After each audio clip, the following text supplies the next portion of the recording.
ओम शांति। आज 30 जून 2024 की अव्यक्त मधुर महावाक्य। रिवाज है 30 मार्च 2000। हेडलाइन है मन को दुरुस्त रखने के लिए बीच बीच में 5 सेकंड भी निकाल कर मन की एक्सरसाइज करो। अब सुनते हैं अव्यक्त महावाक्य विस्तार से। आज बाप दादा ने कहा, आज दूरदेशी बाप दादा अपनी साकार दुनिया के भिन्न भिन्न देशवासी बच्चों से मिलने आए हैं। बाप दादा भिन्न भिन्न देशवासियों को एक देशवासी देख रहे हैं, चाहे कोई कहाँ से भी आए हो, लेकिन सबसे पहले सभी एक ही देश से आए हो। तो अपना अनादि देश याद है ना, प्यारा लगता है ना। बाप के साथ साथ अपना अनादि देश भी बहुत प्यारा लगता है ना। बाप दादा आज सभी बच्चों के 5 स्वरूप देख रहे हैं। जानते हो 5 स्वरूप कौन से हैं? जानते हो ना, 5 मुखी ब्रह्मा का भी पूजन होता है। तो बाप दादा सभी बच्चों के 5 स्वरूप देख रहे हैं। पहला अनादि ज्योतिर्बिंदु स्वरूप, याद है ना अपना स्वरूप, भूल तो नहीं जाते। दूसरा है आदि देवता स्वरूप, पहुंच गए देवता स्वरूप में। तीसरा मध्य में पूज्य स्वरूप, वो भी याद है। आप सब की पूजा होती है या भारतवासियों की होती है? आपकी पूजा होती है? कुमार सुनाओ, आपकी पूजा होती है। तो तीसरा है पूज्य स्वरूप। चौथा है संगम योगी ब्राह्मण स्वरूप, और लास्ट में है फरिश्ता स्वरूप। तो 5 ही रूप याद आ गए। अच्छा, 1 सेकंड में ये 5 ही रूपों में अपने को अनुभव कर सकते हो। 1 2 3 4 5 तो कर सकते हो।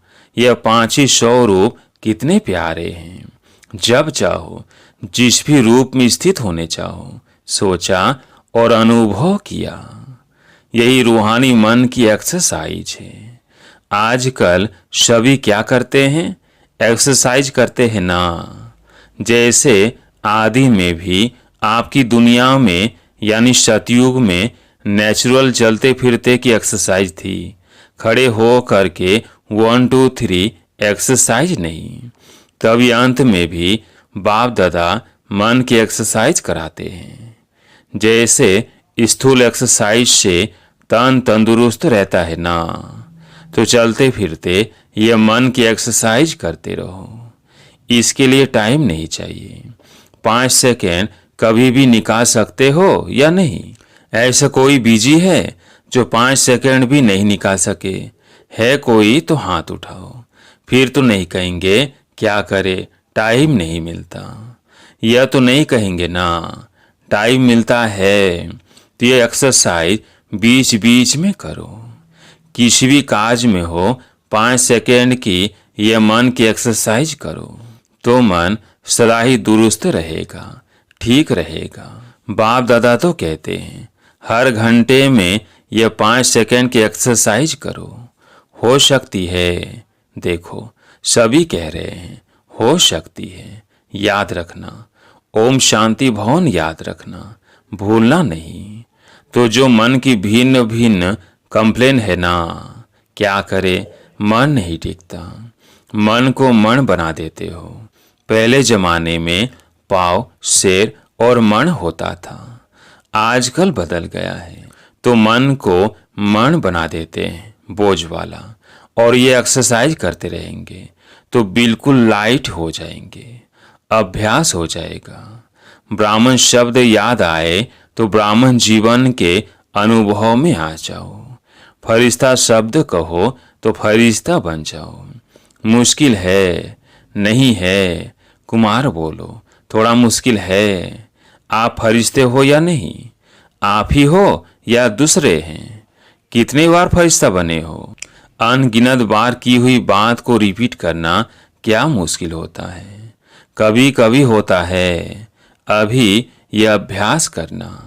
कहाँ भी हो 5 सेकंड मन को घुमाओ, चक्कर लगाओ।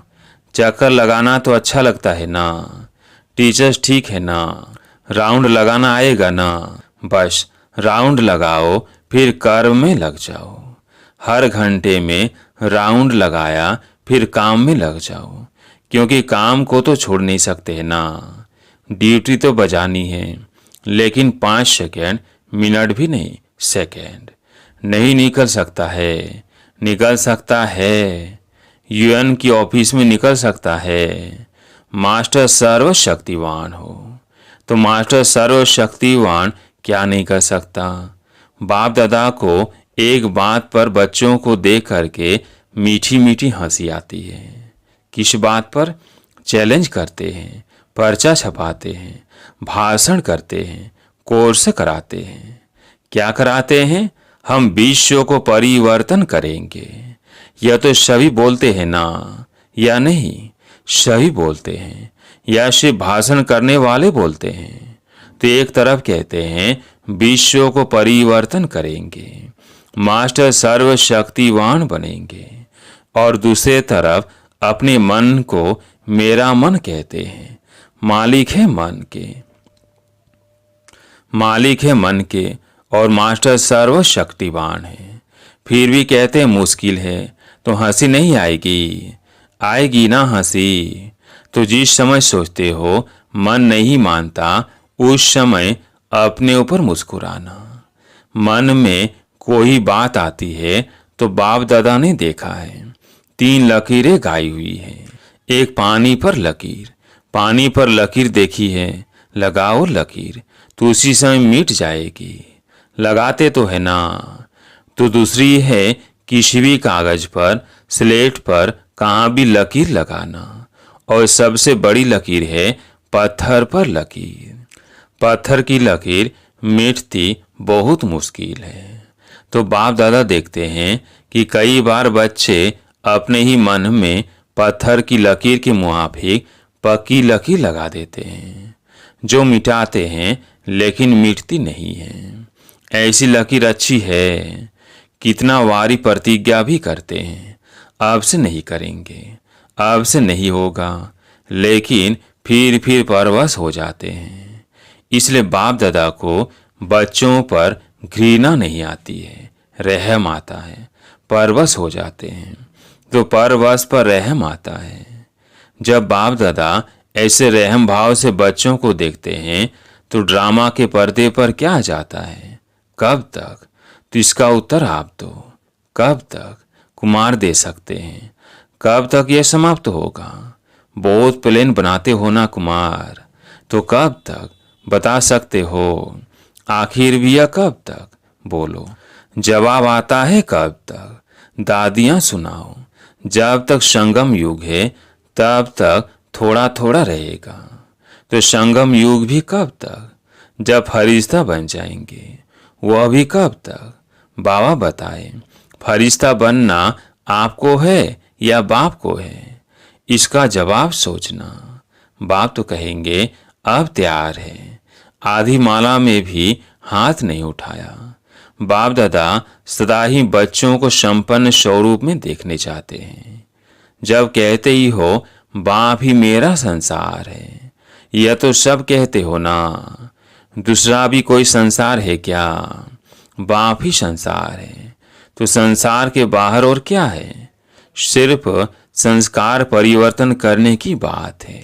ब्राह्मणों के जीवन में मेजॉरिटी विघ्न रूप बनता है संस्कार, चाहे अपना संस्कार, चाहे दूसरों का संस्कार। ज्ञान सभी में है, शक्तियां भी सभी के पास है, लेकिन कारण क्या होता है? जो शक्ति जिस समय कार्य में लानी चाहिए उस समय इमर्ज होने के बजाय थोड़ा पीछे इमर्ज होता है। पीछे सोचते हैं कि यह ना कहकर यह कहती तो बहुत अच्छा, यह करने के बजाय यह करती तो बहुत अच्छा, लेकिन जो समय पास होने का था वह तो निकल जाता है। वैसे सभी अपने में शक्तियों को सोचते भी रहते हो। सहन शक्ति यह है, निर्णय शक्ति यह है, ऐसे यूज करना चाहिए। सिर्फ थोड़े समय का अंतर पड़ जाता है। और दूसरी बात क्या होती है? चलो एक बार समय पर शक्ति काज में नहीं आई और बाद में महसूस भी किया कि यह न करके यह करना चाहिए था। समझ में आ जाता है पीछे, लेकिन उस गलती को एक बार अनुभव करने के बाद आगे के लिए अनुभवी बन उसको अच्छी तरह से रियलाइज कर ले, जो दोबारा नहीं हो। फिर भी प्रोग्रेस हो सकती है। उस समय समझ में आता है यह रॉन्ग है, यह राइट है, लेकिन वही गलती दोबारा नहीं हो। उसके लिए अपने आप से अच्छी तरह से रियलाइजेशन करना। उसमें भी इतना फुल % पास नहीं होते और माया बड़ी चतुर है। वही बात मानो आप में सहन शक्ति कम है, तो ऐसी बात जिसमें आपको सहन शक्ति यूज करना है। एक बार आपने रियलाइज कर लिया, लेकिन माया क्या करती है कि दूसरी बार ही थोड़ा सा रूप बदली करके आती है। होती वही बात है, लेकिन जैसे आजकल के ज़माने में चीज़ वही पुरानी होती है, लेकिन पॉलिश ऐसी कर देते हैं जो नई से भी नई दिखाई दे। तो माया भी ऐसे पॉलिश करके आती है। जो बात का रहस्य वही होता है। मानो आप में ईर्ष्या आ गई। ईर्ष्या भी भिन्न भिन्न रूप की है, एक रूप की नहीं है। तो बीज ईर्ष्या का ही होगा, लेकिन और रूप में आएगी, उसी रूप में नहीं आती है। तो कई बार सोचते हैं कि यह बात पहले वाली तो वही थी ना, यह तो बात ही दूसरी हुई ना, लेकिन बीज वही होता है, सिर्फ रूप परिवर्तन होता है। उसके लिए कौन सा शक्ति चाहिए? परखने की शक्ति। इसके लिए बाप दादा ने पहले भी कहा है कि 2 बातों का अटेंशन रखो। एक सच्ची दिल, सच्चाई। अंदर नहीं रखो। अंदर रखने से गैस का गुब्बारा भर जाता है और आखिर क्या होगा? फटेगा ना। तो सच्ची दिल चलो। आत्माओं के आगे थोड़ा संकोच होता है, थोड़ा शर्मशा आता है, पता नहीं मुझे किस दृष्टि से देखेंगे। लेकिन सच्ची दिल से, महसूसता से बाप दादा के आगे रखो। ऐसे नहीं मैंने बाप दादा को कह दिया, यह गलती हो गई। जैसे ऑर्डर चलाते हैं, हाँ मेरे से यह गलती हो गई, ऐसे नहीं। महसूसता की शक्ति से, सच्ची दिल से, सिर्फ दिमाग से नहीं, लेकिन दिल से अगर बाप दादा के आगे महसूस करते हैं तो दिल खाली हो जाएगी, किचड़ा खत्म। बातें बड़ी नहीं होती हैं, छोटी ही होती हैं, लेकिन अगर आपकी दिल में छोटी छोटी बातें भी इकट्ठी होती रहती है तो उनसे दिल भर जाती है। खाली तो नहीं रहती है ना। तो दिल खाली नहीं तो दिल आराम कहाँ बैठेगा? बैठने की जगह तो होना, बैठने की जगह तो होना। तो सच्ची दिल पर साहिब राजी। जो हूँ, जैसी हूँ, जो हूँ, जैसा हूँ, बाबा आपका हूँ। बाप दादा तो जानते ही हैं कि नंबर वार तो हो नहीं है, इसलिए बाप दादा उस नज़र से आपको नहीं देखेगा। लेकिन सच्ची दिल और दूसरा कहा था, सदा बुद्धि की लाइन क्लियर हो, लाइन में डिस्टरबेंस नहीं हो, कट ऑफ नहीं हो। बाप दादा जो एक्स्ट्रा समय पर शक्ति देने चाहते हैं, दुआएं देने चाहते हैं, एक्स्ट्रा मदद देने चाहते हैं, अगर डिस्टरबेंस होगी तो वो मिल नहीं सकेगी। लाइन क्लियर ही नहीं है, क्लीन नहीं है, कट ऑफ है, तो यह जो प्राप्ति होनी चाहिए वो नहीं होती। कई बच्चे कहते हैं, कहते नहीं हैं तो सोचते हैं। कोई कोई आत्मा को बहुत सहयोग मिलता, ब्राह्मणों का भी मिलता, बड़ों का भी मिलता, बाप दादा का भी मिलता, हमको कम मिलता है। कारण क्या? बाप दादा तो दाता है, सागर है। जितना जो लेने चाहे, बाप दादा के भंडारे में ताला चाबी नहीं है, पहरेदार नहीं है। बाबा कहा जी हाजिर, बाबा कहा लो, दाता है ना, दाता भी है और सागर भी है। तो क्या कमी होगी? इन्हीं दो बातों की कमी होती है। एक सच्ची दिल, साफ दिल हो। चतुराई नहीं करो। चतुराई बहुत करते हैं, भिन्न भिन्न प्रकार की चतुराई करते हैं। तो साफ दिल, सच्ची दिल। और दूसरा, बुद्धि की लाइन सदा चेक करो, क्लियर है और क्लीन है। आजकल के साइंस के साधनों में भी देखते हो ना, थोड़ी भी डिस्टरबेंस क्लियर नहीं करने देती। तो यह जरूर करो। और विशेष बात, इस सीजन का लास्ट टर्न है ना, इसलिए बता रहे हैं। डबल विदेशियों के लिए ही नहीं है, सब के लिए है। लास्ट टर्न में आप सामने बैठे हो तो आपको ही कहना पड़ता है। बाप दादा ने देखा है कि एक संस्कार या नेचर कहो, नेचर तो हर एक की अपनी अपनी है, लेकिन सर्व का स्नेही और सर्व बातों में, संबंध में सफल, मनसा में विजयी और वाणी में मधुरता तब आ सकती है जब इजी नेचर हो, अलवेली नेचर नहीं। अलवेलापन अलग चीज है।